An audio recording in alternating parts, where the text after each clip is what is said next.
परीक्षित ने क्या देखा? एक बैल और एक गाय आपस में बात कर रहे हैं।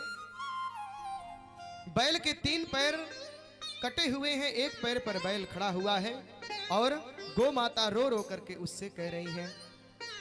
बैल ने कहा कि जो मेरे पैर कटे हुए हैं उसको देखकर रो रही हो क्या, या ये सोचती हो कि भगवान के जाने पर मेरे ऊपर दुष्ट राजा शासन करेंगे इसलिए रो रही हो क्या? गौ माता ने कहा नहीं नहीं, ब्रह्मादयो बहुतिथम यद पांग मोक्ष कामास्तपः समचरन् भगवत प्रपन्ना शास्त्रे स्ववासमरविन्दवनं विहाय यत् पाद सौभगमलं भजते नुरक्ता। जो श्री जी कमल वन का त्याग करके प्रभु की सेवा में लगी रहती है, वो भगवान हमारे ऊपर अपने चरण को रखते थे, अपने पैर को रखते थे, अपने पाद पद्मों को रखते थे। लग रहा है मेरे अंदर कोई अभिमान आ गया है, इसीलिए प्रभु हमको छोड़ करके चले गए हैं। देखिए, दूसरे के दोष को कभी नहीं देखना चाहिए।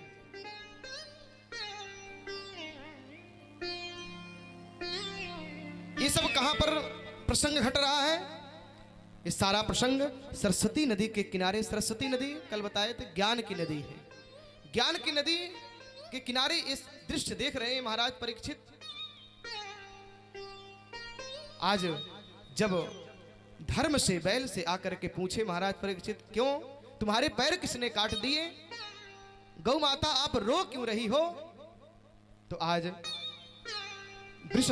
वृषभ रूपधारी धर्म ने कहा, महाराज आप तो राजा हैं, राजा को अपने प्रजा का दुख का कारण पता होना चाहिए। क्यों मैं इतना दुखी हूं ये आप ही बताओ। किसी की निंदा नहीं किया, कली को दोष नहीं दिया धर्म ने, क्योंकि सबकी निंदा गोस्वामी तुलसीदास जी ने लिखा है, सबकी निंदा जो जड़ करही तेहि चमगादुर होई अवतरही। सबकी निंदा, जो सबकी निंदा करता है ना, वो मरने के बाद क्या होता है? चमगादड़। देखे कि नहीं आप लोग? नहीं देखे, जो उल्टे लटका रहता है। इसलिए आज किसी की निंदा नहीं किया। परीक्षित समझ गए सारी बात को, तुरंत कलयुग को मारने के लिए तलवार निकाले।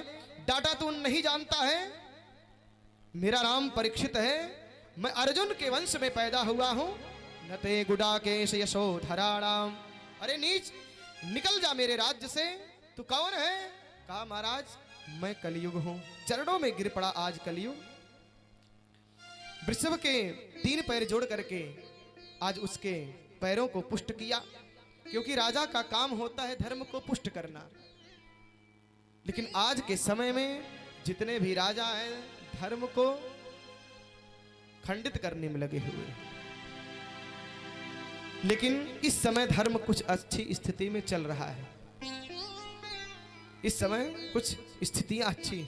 प्रेम से बोली भक्तवत्सल भगवान की। धर्म को पुष्ट किया, डाटा कलयुग को, निकल जा मेरे राज्य से। कलयुग बोला महाराज आज एक बात बता दो कि आपका राज्य कहां तक है। मुझको कोई शौक नहीं आपके राज्य में रहने का। मैं जानता हूं कि आप धर्म चक्रवर्ती हैं, आप मुझको रहने नहीं देंगे।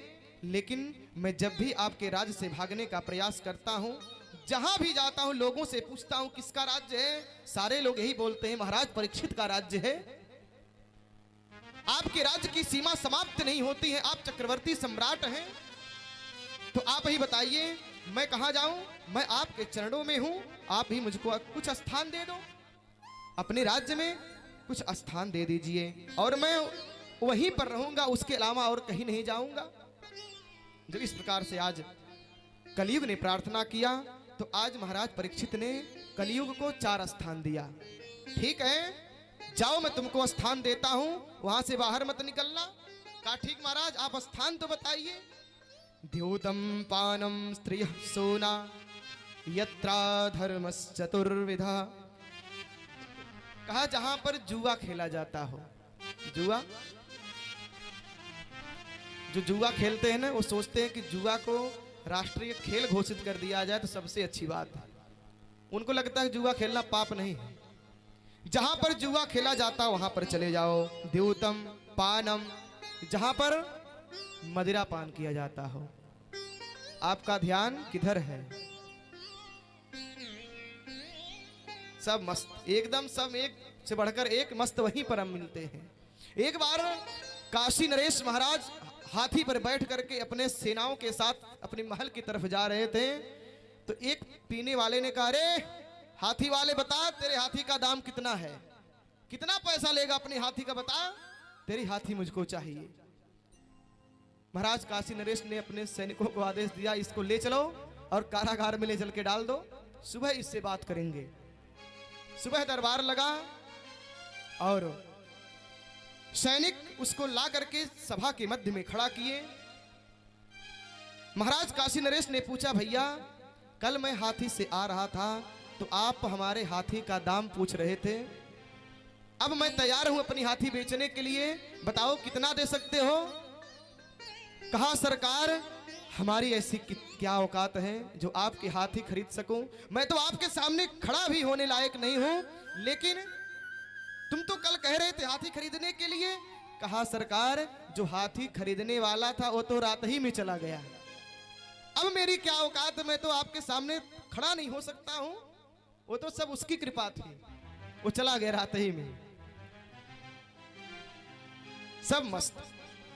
कहा, जहां पर द्यूतम, जहां पर मदिरा पान होता हो, और स्त्री सोना, जहां पर वेश्यालय हो, और जहां पर हिंसा होता हो, चार जगह तुम जाकर के रहो। कलयुग ने स्वीकार कर लिया। तब तक कलयुग को याद आया, अरे ये सब स्थान है, मैं तो किसी प्रकार से रह लूंगा, लेकिन मेरा कोई गेस्ट आ गया, कोई बढ़िया चीफ गेस्ट आ गया, तो उसको ऐसी जगह रोकूंगा क्या? वो सोचेगा कैसे मैं रहता हूं, मेरी बेइज्जती हो जाएगी। कहा, प्रभु मैं तो किसी प्रकार से रह सकता हूं, लेकिन एक कोई अच्छा स्थान दे दो, कोई बढ़िया स्थान, कम से कम गेस्ट रूम बना सकूं उसको।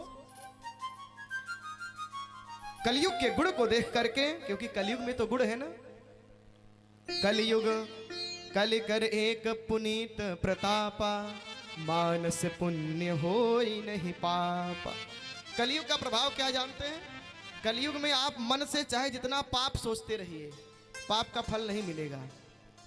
कितना भी सोचते रहिए, किसी के बारे में खूब उल्टा सीधा सोचिए, बगल में जो बैठा खूब गुस्साइए उसके ऊपर, खूब ये कर दूंगा, लेकिन उसका पाप नहीं मिलने वाला है।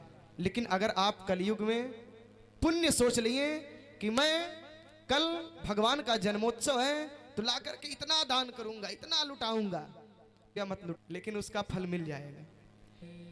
तो इस आज कलयुग के प्रभाव को देख करके प्रसन्न हो गए महाराज परीक्षित। कहा, ठीक है, पुनश्च याचमानाय जात रूप मदात प्रभु। पांचवा स्थान भगवान परीक्षित ने सोने में दिया, जाओ स्वर्ण में तुम्हारा स्थान होगा। इस प्रकार से कलयुग को 5 स्थान दिया।